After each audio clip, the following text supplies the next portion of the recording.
Hello everybody, welcome to a special preview of The Lost Ruins of Arnak, a new game coming from Czech Games Edition in fall 2020.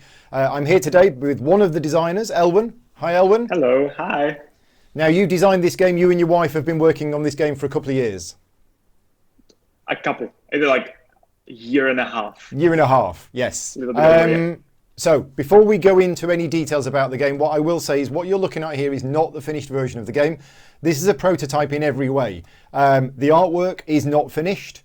The graphic design is not quite finished. There's a few weeks left worth of work to do on the game. So what you're seeing here is a prototype.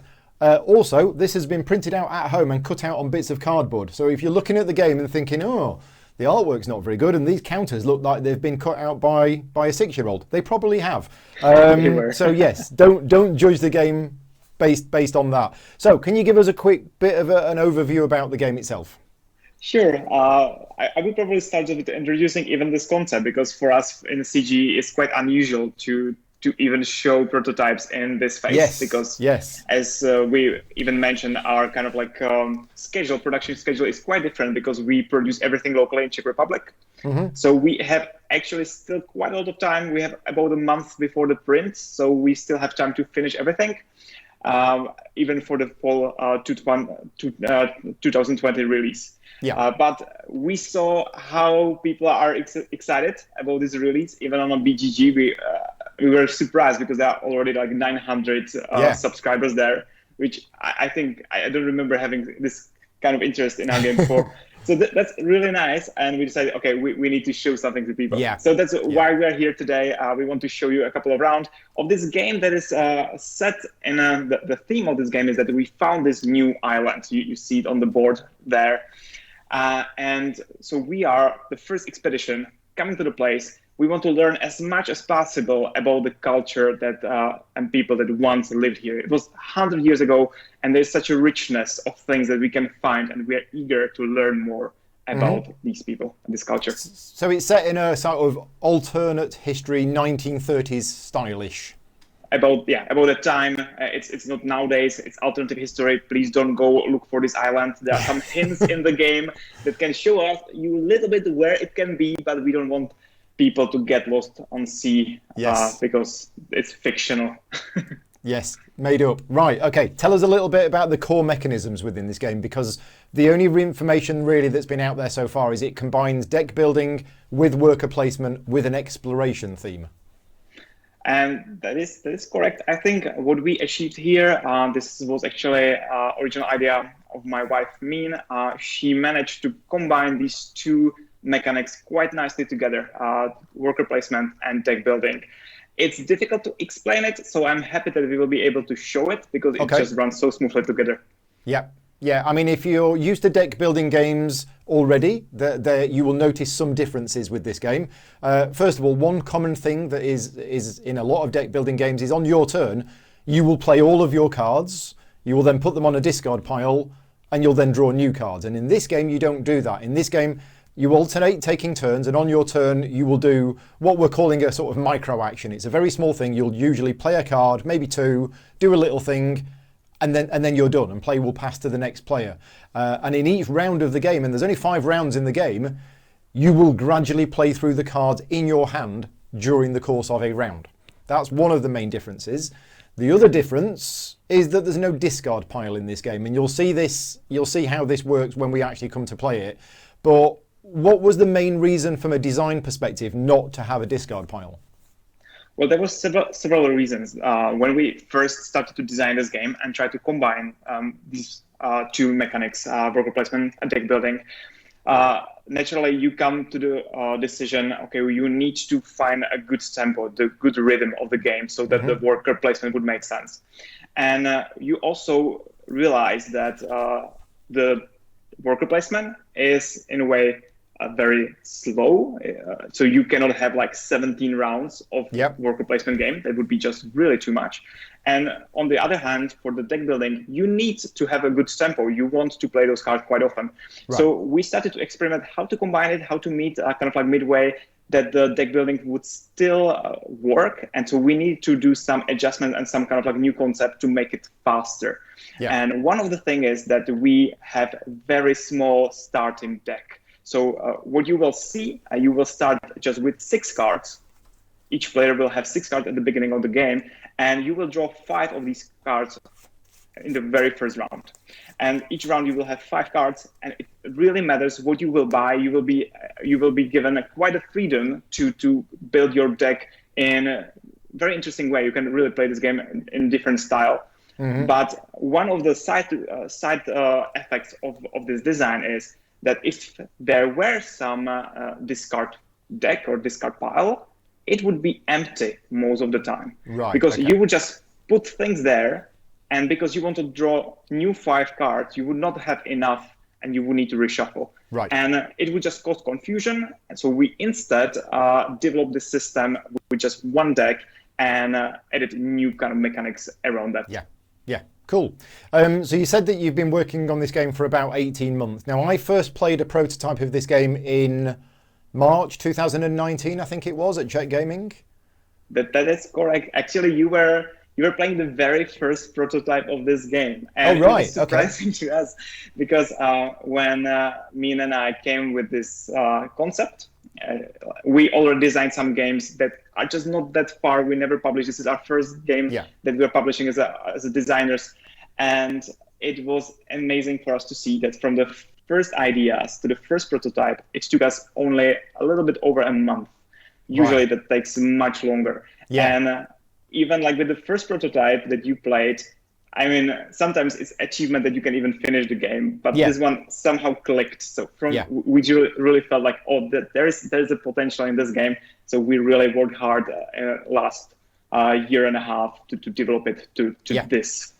Yeah, cool. Because as you say, most people are working on games for like 2 years in isolation before they're even ready. But with this game, you just managed to hit the sweet spot. And I remember when we did demo that very first prototype, it received mostly positive reception. And I guess from then on, CGE, you then had a discussion with CGE that year about them deciding whether to publish this game?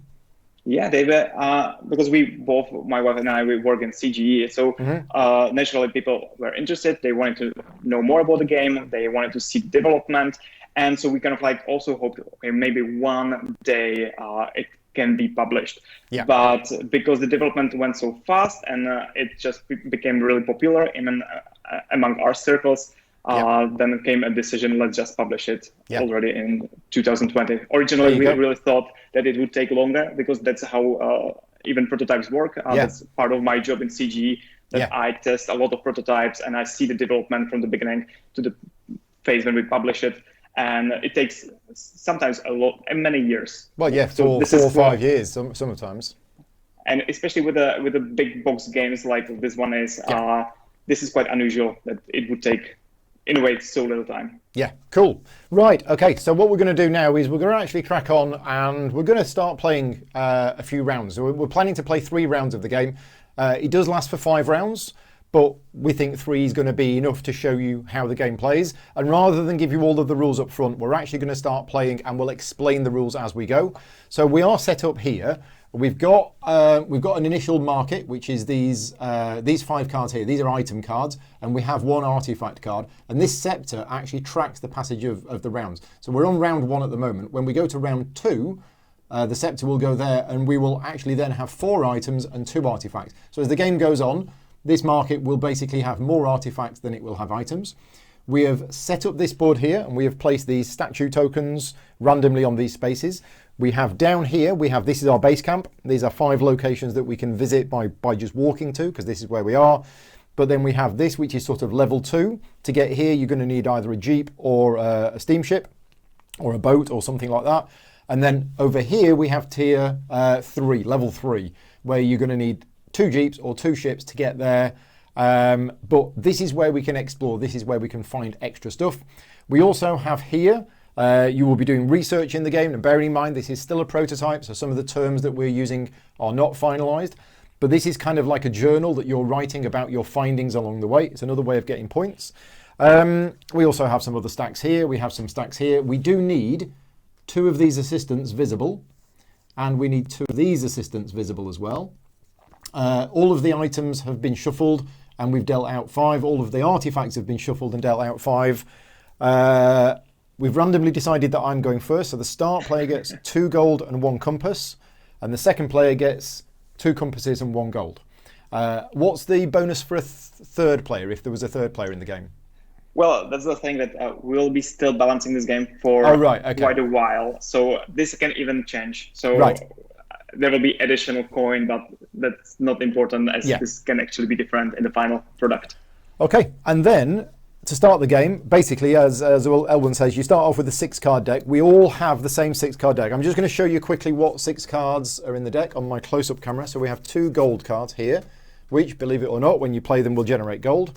We have 2 exploration cards, which when you play them will generate compasses. And each player starts with 2 fear cards as well. So that is everybody's 6-card deck. That gets shuffled.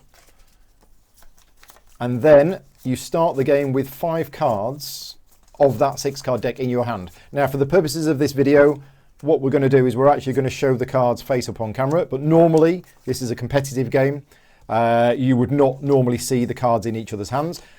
Just as a note, it's not just a 2 to 4 player game. There is going to be a solo mode included in this game at launch. So yeah, if you are a solo gamer, there is going to be a solo mode in the game included.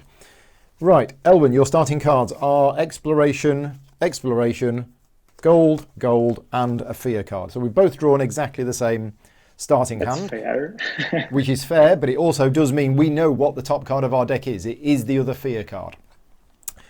Right, okay, so here's what you do on your turn. You do 1 action and then play passes to the next player. It's as simple as that. There are a few different actions that you can do, and some of the actions you can do will actually allow you to take another action straight away.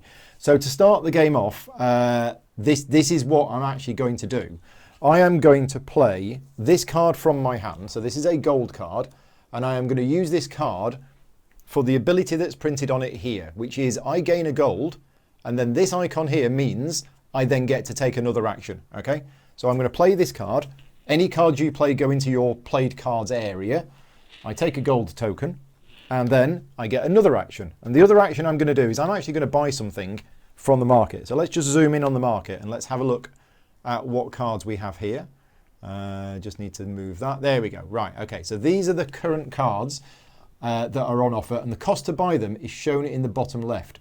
So I actually have 3 coins, and I'm going to buy this ostrich. Okay, so because I mean it looks cute, so I'm going to buy this ostrich. Now, we were talking about the deck building in the overview. Whenever you buy a card in most deck building games, this cost me 3 gold, the card would go into your discard pile.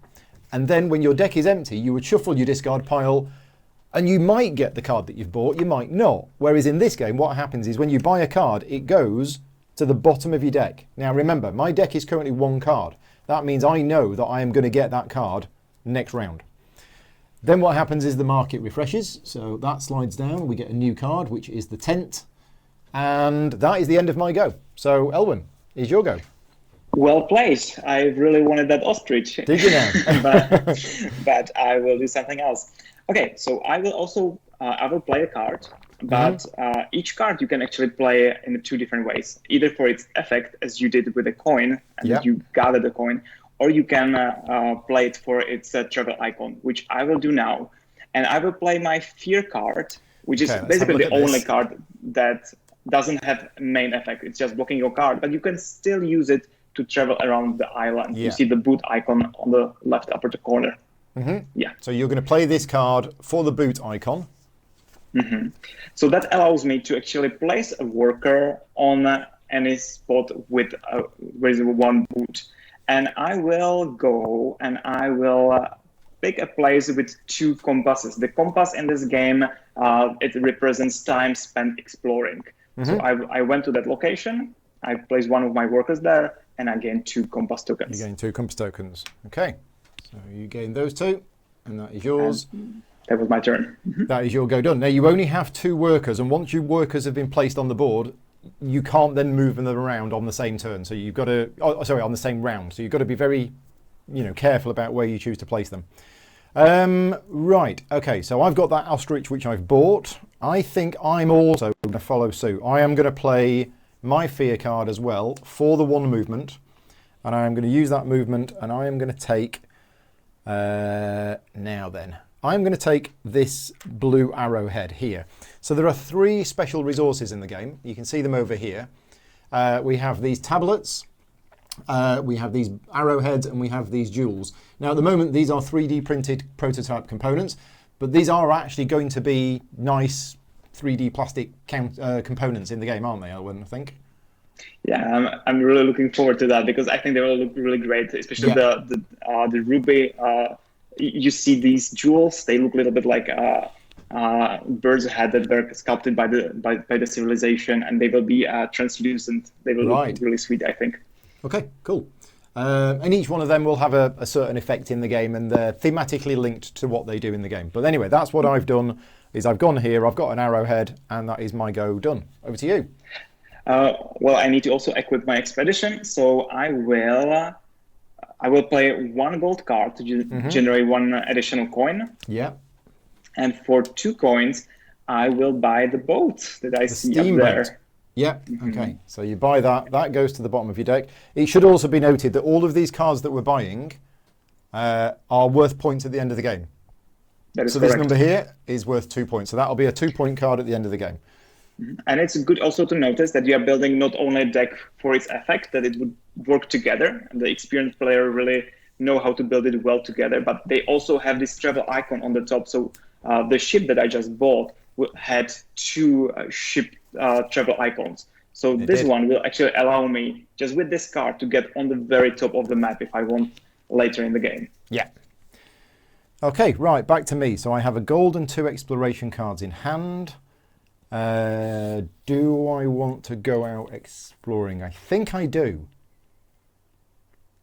Okay, yeah, so this is what I'm going to do. I am going to spend these 2 exploration cards for compasses, and then I am going to play this card here as a jeep, and that allows me to actually go out and explore this area here. So I'm just going to zoom in on this bit so you can see what's happening. So to explore level 2 or tier 2, you need 2 things. First of all, you need the travel icon, and I had the Jeep travel icon, so I can go to any one of these 4 spaces. But also, because this is level 2, you need 3 compass tokens. Now, these compasses represent that you're spending time exploring. So I have 3 of them, so I spend those 3.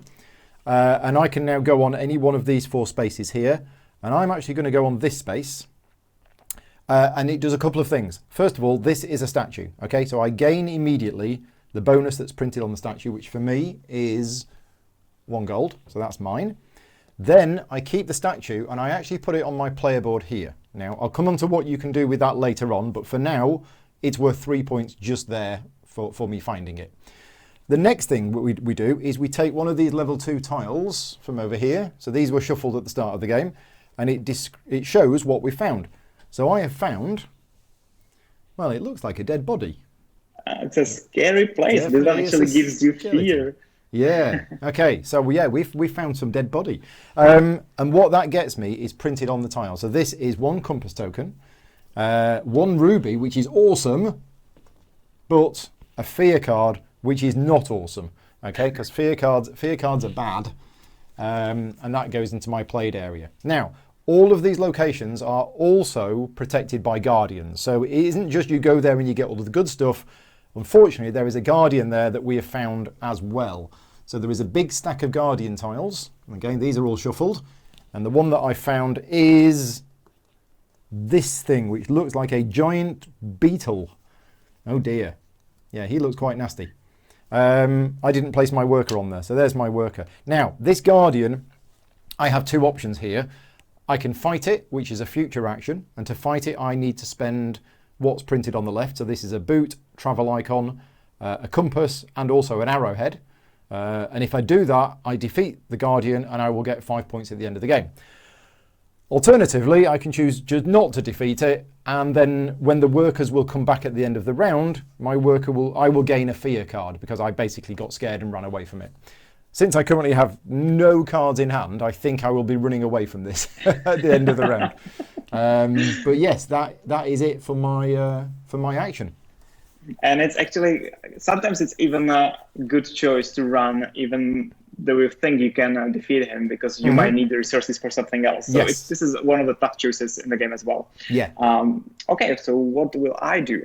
I think I will spend also my compass tokens I will go exploring, but I will not find a new location. Instead, I will try to find an artifact. So that's a different type of card that you see on the left in the card row. And there's this ritual dagger that I found for 3 compass tokens. 3 compass tokens. So this is yours. And the big difference between items and artifacts is that as soon as you find it, and we have it now, it's kind of like, it will probably change, but we have this shovel symbol that says that as soon as you dig it out, and when you found it, you trigger the effect, which is great. So unlike with items that you need to wait for the card to come to your hand to play it, this triggers immediately. So I gain fear, which is, will be really frightful in this game. But I got 2 arrowheads, which is quite precious. This is great. Okay. And this card got played, so it stays in, it just gets to the play area like that.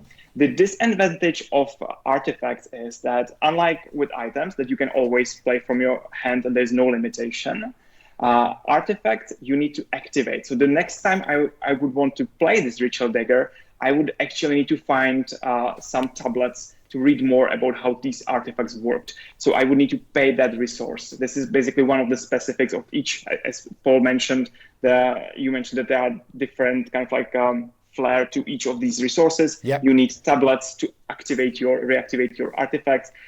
Quite often you need arrowheads to fight guardians, and you need the jewels for the research of the legend. We will get to that later. We'll get to that later. But yeah, these artifacts, they're powerful. And as Elwin says, the advantage of taking one of those over an item is when you buy an item, like I bought the ostrich, it went to the bottom of my deck, so I didn't get any immediate benefit from it.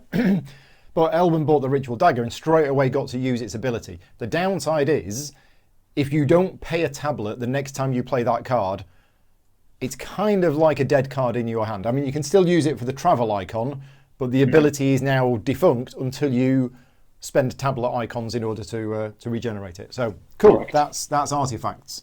Right, now it's my go. So I have no cards in hand. So you might be thinking I can't actually do anything. Well, there is something else that you can do. And one of the actions you can do, I'm going to cover now. And that is researching on this track here. So this track here is filled with these tiles, which were randomly placed at the start of the game. And each player has 2 counters, a magnifying glass, which represents you actually going out and doing the research, and then the book, which represents you actually writing that into a journal. I can move up this track by moving my counters by spending an action and the resources printed on there. So to start with, I can either spend a compass and an arrowhead, or I can spend a jewel. Now I do have a jewel, but I also have a compass and an arrowhead. But I'm going to choose, I think, I'm going to spend the compass and the arrowhead. So I'm going to spend that, and I'm going to move one of my tokens up. Now the rules are, and I love the way that this works thematically, is your book can never be ahead of your magnifying glass. Now explain the thematic reasoning behind that, Elwin. Well, you need to spend time actually researching the object. So anything that you found throughout your adventure, that's basically also why you're paying the resources. That kind of like symbolizes that you are researching those things that you dig up on different sites. So you first need to do the research, then you can take the notes. Yeah, that's with that. Okay, so I've spent a compass and an arrowhead, which means this counter moves to there. Now what that does is a couple of things. If there was a tile on the space, I would get that tile immediately, and then the tile would be discarded. So if you're looking for player interaction in the game, whilst there isn't any direct conflict in the game, there are some parts of the game where there is a bit of a race to get to a certain place. And these tiles are one of them. But the other thing it gets me, if we look to the right, I'll just zoom in again so you can see. If we look to the right of this section, if I was to go here with this counter, I gain a gold. If I was to have gone here with my book, which I couldn't at the start of the game, because your book can never be ahead, then you would get this bonus instead, which I'll come on to in a minute. So I gain 1 gold for going there.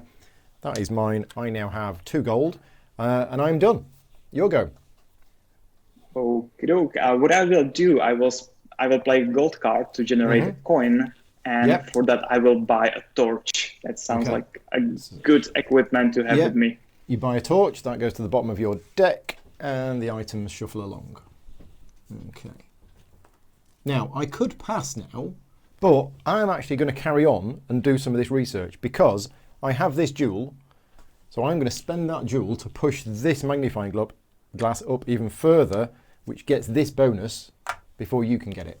So I get the gold, and I also get another compass from there. So there we go. So 3 gold and a compass. Not bad. Right, your go. Okay, I will play the Jeep card, the exploration with the Jeep, and I will travel to basic location where there are 2 tablets. Okay. So there's a hierarchy. I don't know if you explained that part. I didn't. I'll zoom in here. So you've played a Jeep icon, but you're actually using it as if it was a boot. Yeah. And you can do that. You can use a Jeep or a ship as a boot. You can use a plane as a Jeep, a ship, or a boot. And if you really want to, if you're really desperate, if you have gold, you could spend 2 gold as pretty much any type of travel icon. Okay, so you've spent the Jeep. You're using it as a boot. And where are you going? And I'm going for 2 tablets. Okay. I need more knowledge. There. 2 tablets. They go there. Okay. My go. Now, this is interesting. We're missing a counter from here. Which counter is it? There you go. We're missing a counter. I'm actually going to do something. Right, okay, I'm going to show off another part of the game. And I'm going to go back to the thing I said earlier on. This statue thing that I found, it's worth 3 points at the end of the game. If you have a look here on your player board, remember this is a prototype. There are these 4 spots here with 2 points printed on them. If those spots are empty at the end of the game, I get 2 points for each empty spot. But what I'm going to do is I'm actually now just going to cover one of them over. Now this is a thing you can do on your turn. It counts as an action, but you get another action back, and I'm going to cover it over. So I've effectively lost 2 points. But I now get to take any one of these bonuses here. And I am going to take this bonus that gets me 2 tablets. So I've got 2 tablets as well. And then what I'm going to do is I'm going to carry on doing research. So I'm going to go up even further. That is 1 gold and 2 tablets. Okay, and I'm going to move up to there. Okay, and I get this, which is another gold. Excellent. There you You're go. doing great job on the research. Doing a good job on that job. I can't let you do that too much because then you would steal all my bonuses. I will just get all of these bonuses. Yeah, so what I will do instead is I will pay arrowhead and a compass to move with my magnifying glass also to the first row. There you go. Left. You go to there, and I get a coin for that. Yeah. There you go. Okay, so it's my go now. I think at this point I could buy something from the. Ooh. If I have a revolver, then I can spend a compass token to defeat a monster on a site I occupy. That's quite powerful. That is quite nice. I'm actually looking for something that gets rid of fear cards. That's what I'm looking for. I'm not seeing anything. Yeah. Oh, a tent is quite nice. Activate a site that you occupy. So basically you activate it again and get the bonuses again. You stay camping. That could be quite nice indeed. Yeah, no, I think I'm going to pass. I'm going to pass there. I'm happy with that. In that case, I will continue playing, and what I will do, I will spend an arrowhead and a tablet to progress with my magnifying glass 1 more step and draw a card. So that goes to here. So this ability here, which you can see is, oh, there we go. The green screen is right. It is draw a card. So basically, yeah, card draw is very rare in this game. There you go. You've drawn your fear card. Oh, but I knew that. You knew it was a fear card, yeah. Yeah, but there's also the Explorer, the compass token that I will get. Yeah. And since you passed, I will continue playing, but I don't have much to do in this point. So what I will do, I will just play the last card for the compass. Yeah. And one of the actions I can do is pass, so that's what I will do. So we both passed, and the first round is over. Are you discarding this fear? Yeah. Or playing it? Yeah. Okay.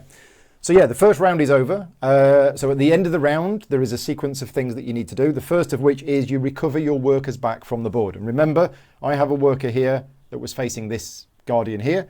So that worker comes back and I generate 1 fear because I ran away from it. So there you go, that goes to my played area. And then what we do is we move the round marker on. So we are now on round 2. This item goes, and this goes to the exile pile. And then this shuffles down and we need another one of those. So we've got the Pathfinder's staff. Then what happens is each player takes all of the cards that they played that turn. They get shuffled and placed on the bottom of the deck. And then you draw up so that you've got 5 cards in hand. So I've got my ostrich.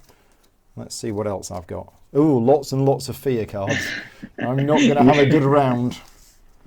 You can still use them. There are clever ways how to use them, but they're definitely slowing you down. You made nice progress on the legend because of your choices, but now you will pay for it.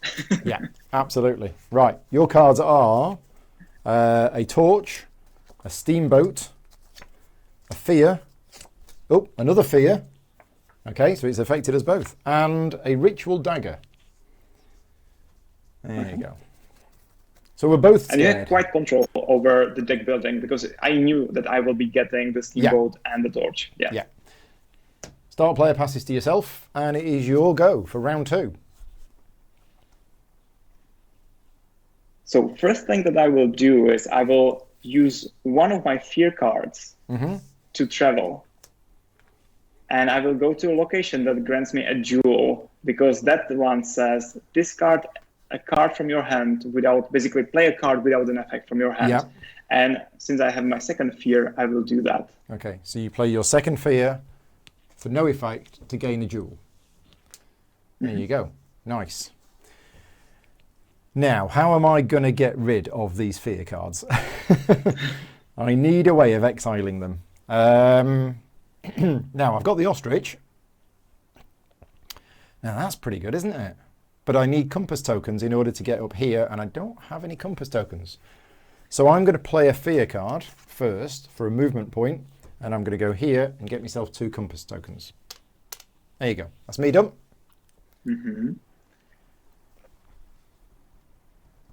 Well, I'm pondering something brave to visit your beetle friend, but maybe it's not the time. Okay, I will do something much safer. I will just play the torch card, and that will allow me to actually gain a tablet. Yeah, and exile a card. And I will exile a card that I played, which is a fear card. Yeah. And that will help me to build a better deck. Yeah, so like a lot of deck building games, the ability to thin out your deck and get rid of the bad cards so that you see the good cards more often is really important. And the way that it's doing this in this game is by exiling cards. And the torch is exile a card. And you can exile a card from either your hand or one that you've already played this turn. So that fear card has been exiled. That is your go. Yeah, that torch would have been really useful. So now we're going to play, I think, the ostrich. So the ostrich allows me to either play it for 2 jeeps, or I can play it to place a worker with a discount of 1 jeep and then draw a card. So what I'm going to do is I'm actually going to place this worker here, which normally costs 1 jeep, but because of the ostrich, it's free, and I get to draw a card. And I have drawn exploration. And then the ability of the space with this statue is also draw a card. Well played. I now have another statue, so that's another 3 points. And now let's see what it is. So let's zoom in so we get a nice view on it. It is that place. It's another scary place. There's only 2 that you can get there. I'm good at finding these. You're brave there. By the way, if you want to look around, like if you're looking for places how to exile your cards, you will find them quite often as a bonus. So if instead of exploring the G place, you could have gone for the ship place, and there's a bonus to exile card. Oh, there is. Yes. You can also find it on a research when you would progress 1 step with your magnifying glass. Yeah. And there are sometimes assistants that can help you. We'll get to that part quite later. So I gain a fear as well, which goes there. So I gained a tablet, a jewel, and a fear card. And we found another guardian And this time we have found it's a red tiger. Now that's interesting because I can actually defeat that. Because to defeat it, I need a boot and a jewel. Nice. Okay. Right. That's my go done. Well, seeing how much you're struggling with fear, I'm pondering my action to activate the ritual dagger, but I will do it. So I want to play the ritual dagger the second time. Now I'm playing it from my hand, and that means I need to activate it with a tablet. Spending a tablet, Correct. Yeah. So you gain a fear, and you also gain 2 arrowheads. Mm-hmm. There you go. Okay, so on my go, I am going to spend a fear card as a boot, along with a jewel, and I am going to defeat Tony the Tiger. Okay, so Tony has been defeated, and basically it's worth 5 points at the end of the game. So there you go. I'm going to pop that there. Nice. Okay, and that's me done. I will spend arrowhead and compass to progress in the research with my second. Right. Yes. Okay. So you're now progressing with your book, which you're allowed to do because your magnifying glass is ahead. And what the book does is it actually gets you this. This icon here means you get a silver assistant. So let's look at the assistants. There are some gold assistants and there are silver assistants, and there are always 2 visible. Remember, prototype. These are not finished, but these assistants thematically represent the fact that now that Elwyn's written a book, somebody's read that book and thought, oh, Elwyn, he's a cool guy. He's doing all of that exploration. I might go and join him. So basically you get one of these 2 silver assistants and they help you and give you an ability which is once per round. Which of those would you like? And this is a tough choice because exiling card in this setup would be quite powerful, but I really want that plane, so I will go for that plane because that will allow me to travel anywhere I want. That's I'm awesome. Glad you took that one because I wanted the other one. Okay.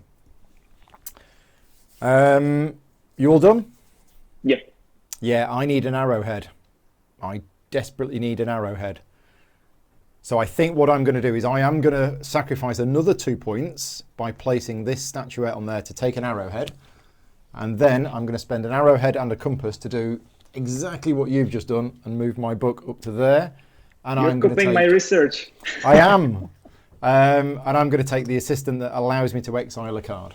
Okay. And we get a new assistant come out. And that is me done. Yep. I will use my assistant to generate a plane. Yeah, so you have 1 plane travel icon. And which basically can be used as anything.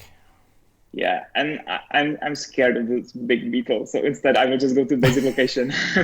I will travel with plane all the way up to my base camp. Okay, you're going to take it. You're going to just fly around and then land. Exactly. Right. Okay. Talk about wasting fuel. I'll get 2 coins. I need more money. Okay, so you go there and you take 2 coins. Right. So I've got lots of money. But it's not going to help too much. Yeah, I need more ways of exiling cards. How am I going to get that? So these 2 workers are placed. I've no way of moving them around. So basically, I am playing. I might as well just play these 3 cards as 2 gold and a compass. Now there is the Pathfinder staff that allows you to relocate. That could be quite useful. Yeah, I'm going to buy that. So I am going to spend 2 compass things and I am going to buy the Pathfinder staff. And the immediate ability of the Pathfinder staff is I can relocate one of my placed workers to a base camp space. That's a level 1 space. That's the base camp. So I'm going to do that, and I'm actually going to relocate this one to here and take 2 tablets. You see, I was thinking about doing it. Yeah. Well, I wanted to go to visit the beetle, but I wouldn't be able probably to kill him. Yeah. But with this artifact, you can run away because you get only fear if you stay. If you stay. Till the end. Yeah. So that's why it's powerful as well. Yeah. Okay. We need a new artifact. It is Owl Eyes. Now, this has got prototype artwork on it, so yeah, don't worry about the blurred image on that. This card just doesn't have artwork yet. Okay, what I will do, I will spend 2 coins and I will buy fishing rod because I fancy fishing lately. Okay, so 2 coins buys a fishing rod. That goes to the bottom of your deck. And we shuffle down. Okay, so what's that? Gain a compass for each. Is that for each statue? And there's a statue. Yeah, that's quite powerful for you. It would be quite useless for me, but Yeah. depending on the strategy, some cards are really more beneficial. Like you want to have it into exploring new lands. This is a good card for you. I think so. So I'm going to do that. I'm going to spend 3 gold and I'm going to buy the journal. And that goes to the bottom of my deck. Okay, and that's my go done. A wristwatch has come out. What I will do, I will continue in my research. So I will spend a jewel to progress with my the book token to the second row. Yeah, so you get a I silver cannot, assistant. yeah, so I will. Can you zoom in? And what we have? Oh, Yeah, I will I have can. the one with the exploration with This the one? compass. Okay. Perfect. So sooner you will get them, more often you will be able to use it. So you're kind of like building your engine. So this is one of the strategies that's also quite powerful. Yeah. So I've got my assistant, which is exile a card. I can exile a card that's already been played, but since I can't use this one, I might as well just exile that one. And that's me done. Okey-doke. And I will just use my assistant to generate a second compass. Yeah. But that's not enough to buy me anything at the moment. I will pass. Oh no, I have still one more card. I will You've still got definitely the play that steamboat. card. Yeah, so I will at least get these 2, and that changes everything. Yeah, because you could Because buy I will buy the OI artifact. It's for 4, right? the owl eyes, cost 4. Wow. And so what it does, I will actually be able Oh, it's to exiling exile a an card. And so I will exile my fear. So I will be fearless. Yeah. And I will also activate unoccupied basic location. Which There's is only this one. one.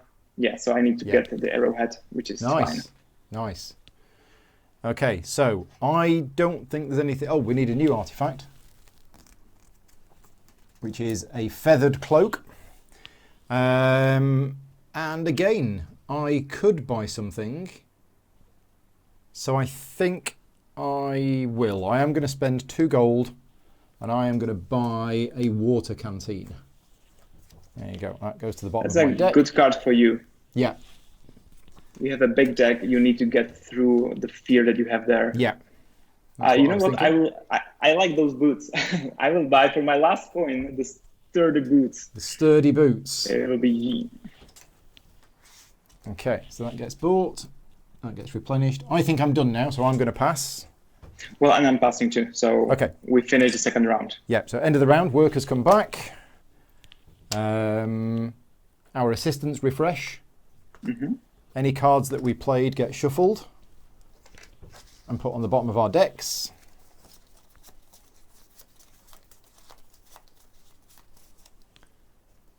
And then we draw 5 cards. So 1, 2, 3, 4, 5.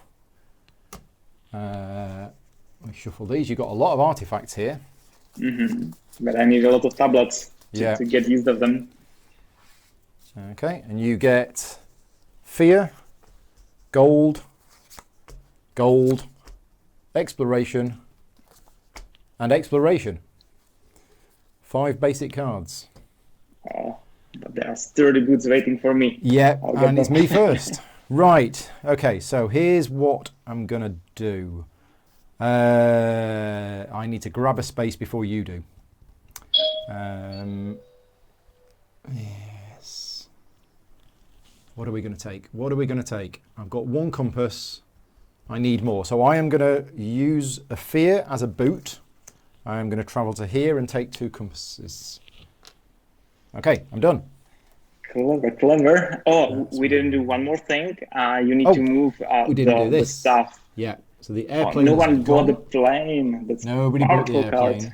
airplane. We have cursed treasure, which is I getting mean, more it's fear. a great card, but It it's is. a setup because everything that we discovered so far were Generates so fear. scary. Yeah. We got fear from that, fear from your ritual dagger. Do you need to get that? No. We're in our board game club. Actually, this is not my home, and there are Oh, people right, coming. okay. So sorry Right, about okay. that. That's all right. So first thing that I will do, I will activate my assistant that generates the compass. Yep. So it gets you a compass. Okay. And then I will use...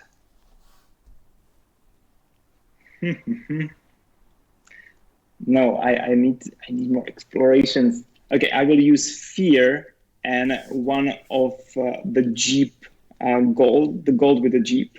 Yep. If you so that's like 2 boots. 2 boots. And I will go to also the location that generates 2 compasses. So you stole it from me. But, I did, yeah. So there are 2 spaces on each of these base camps. The first one costs 1 boot, and the second one costs 2 boots. So you get 2 compasses for that. There you go. Okay, right. So I am going to, as my action, I am going to exile the water canteen. So that has gone from the game, but I draw 3 cards. 1, 2, 3. Okay, nice. Very nice. Except, yeah, I didn't get the ostrich, but never mind. That's all right. Your go. Okay, so this is what I'm going to do. This is brave action, but it's time for brave actions. I will play both of my explore cards for the effect. So I will generate 2 compass tokens. 2 more, giving you 5. And then I will activate to generate plane. Yeah. And I will play my last card to generate, that's a ship, right? It is, yeah. And I'm going all the way on the top where there's a exile card bonus. So I need to play 2 ships. So I play 1 plane as a ship. And the other and ship. I get all the way there. But to discover this location, I actually need 5 explore. So I'm paying all these and you compass have 5 tokens. compass tokens. So you have explored. So you immediately take this statue and you can exile a card. And I'm exiling the fear, of course. Yep. There you go. Your fear is gone. And then we see what you get. So this time we're looking at the stack of level 3 tiles. Okay.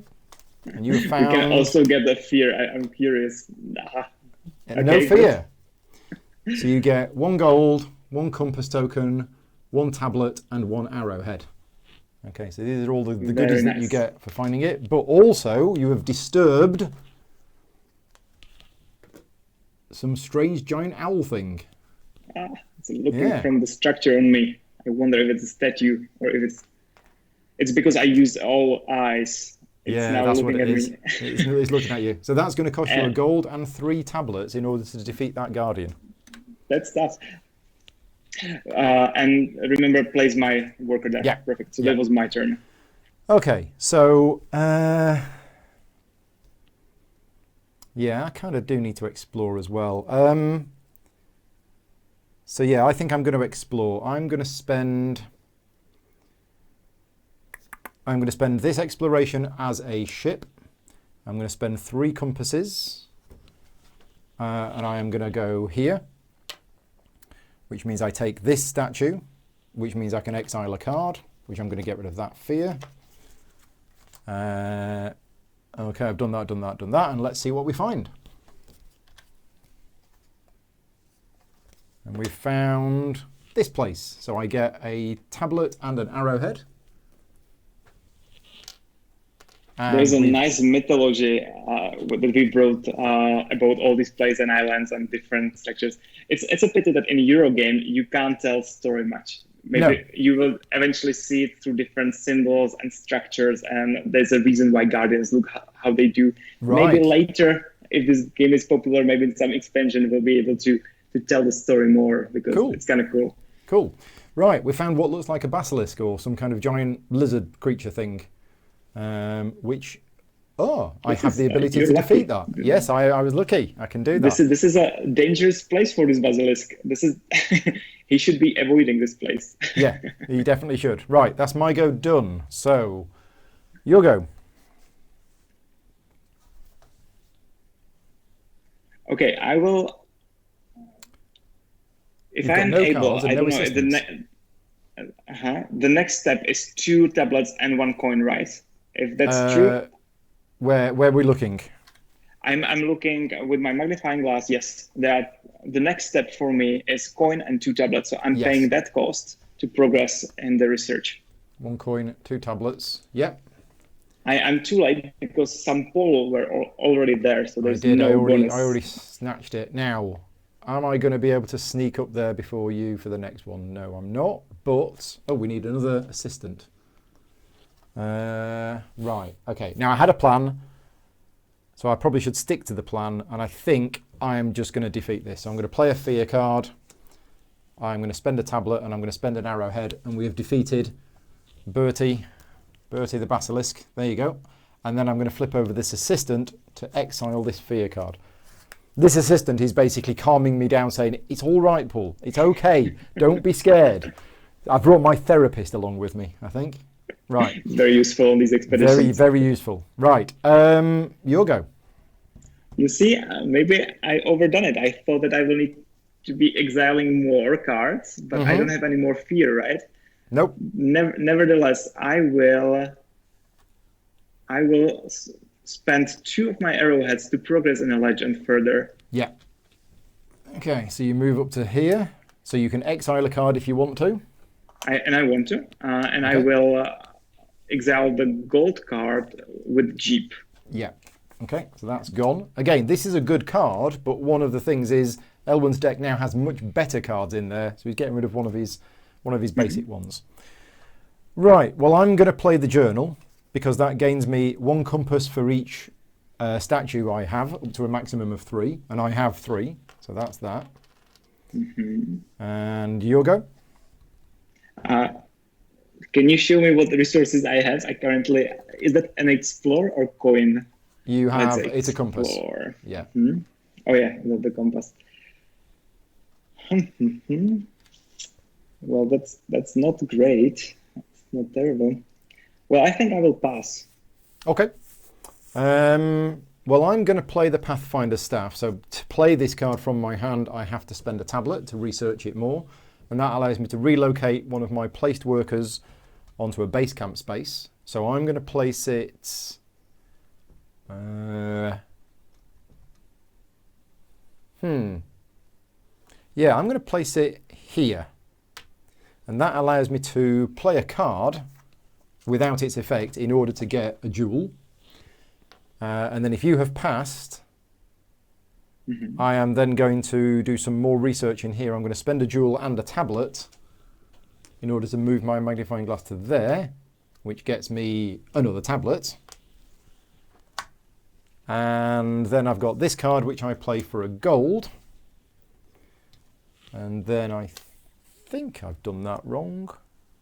Yeah, well, no, I can actually do some more research if I wanted to. I could actually do some more. But I think, I don't know. Should I? Well, it really depends on your goals, because sometimes you want to keep resources for the next round because you want to do some bigger action. No, I'm going to. So I'm going to use this statue. No, I'm going to save it because that would be 2 points that I would be giving up to do that. And I'm not in any desperate rush. So I would pass there as well. Workers come home. Now your worker comes home from a space with a guardian. So you gain a fear for that. Where are the fear cards? And then we would reset and we would carry on. So that's 3 rounds. That's what we said we were going to play. Right? Yeah, it does play fast. That's the thing. Now, you know, a lot of games tend to take longer the first time you play it, but once you play this game with 4 people who know how to play the game, how long would you say it takes? I think the maximum is really 30 minutes per player. I found the sweet spot, maybe like 3 players, because at least for me personally, that's how much time it takes to plan my next action. And because these actions are quite fast, you are always involved. So that's one thing that I really like about the game. Yeah. But it's perfectly fine with 4 players, and as you mentioned, there's even a solo mode. Yeah. So you're saying 30 minutes per player once you know how to play the game, or when you're first playing the game? Well, it really depends on the player. I think if like we had people who never played any deck building game. So for them, it was more complicated just to grasp the concept of the deck building. But otherwise, I think it's when we play 2 players, it's usually under an hour, even if there are people who are just first-time players of this game. Right. So maximum, I would think it's something like 70 minutes. Yeah, cool. Now, the bit that we haven't seen in the game, because you might think, well, why didn't we play to 5 rounds? There's a couple of reasons. We felt that 3 rounds was probably enough for you to see enough about this game, to decide whether it's the kind of game that you want to like as well. But also, I did mention that the game is still undergoing some tweaks. So, the current end of game bit up here, you said that this is, well, tell us what thematically this represents first.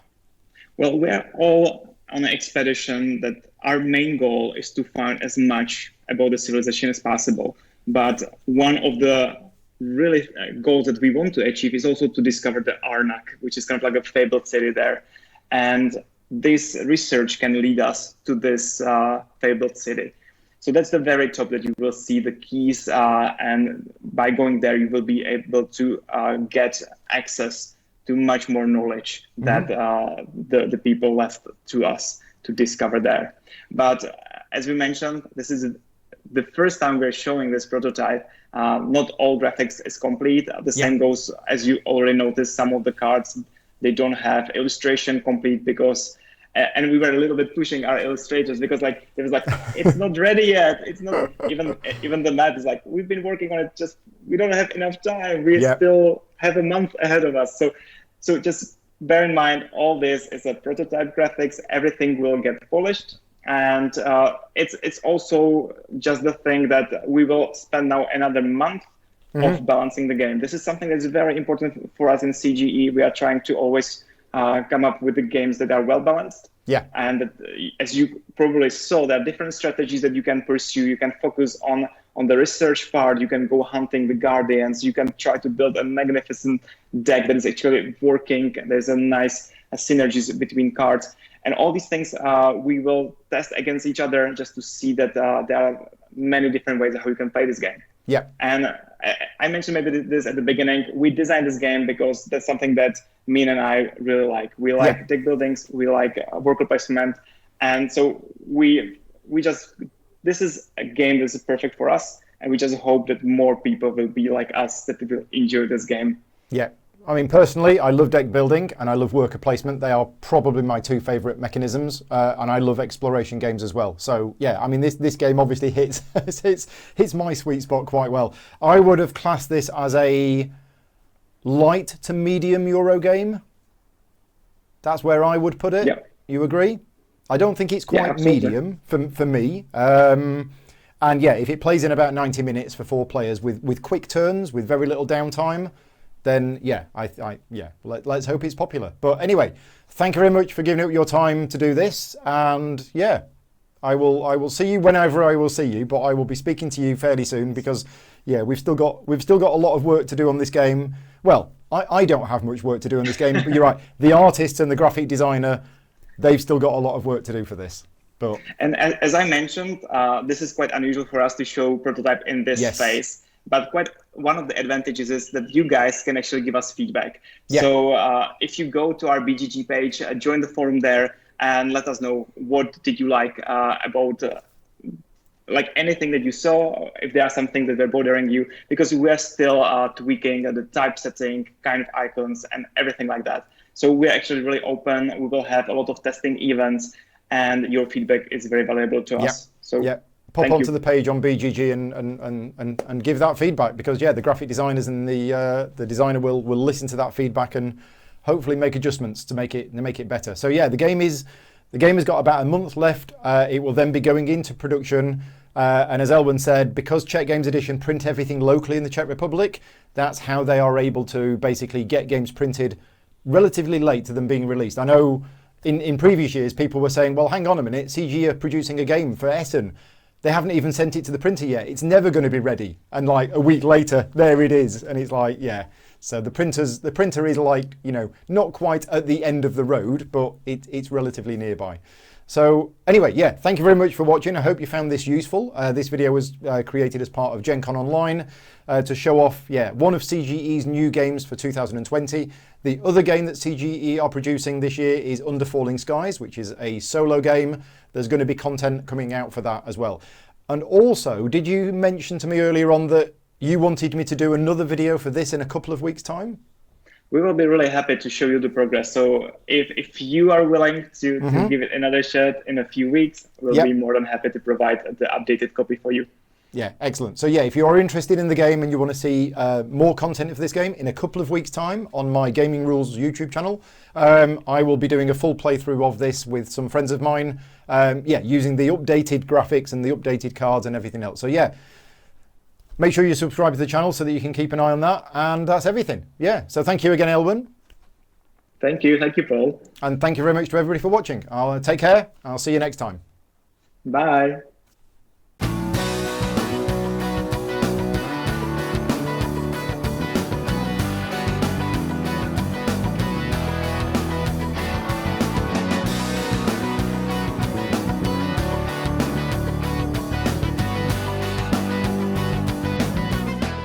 Gaming Rules is proudly sponsored by Game Toppers, upgrading your gaming experience. Visit GameToppersLLC.com.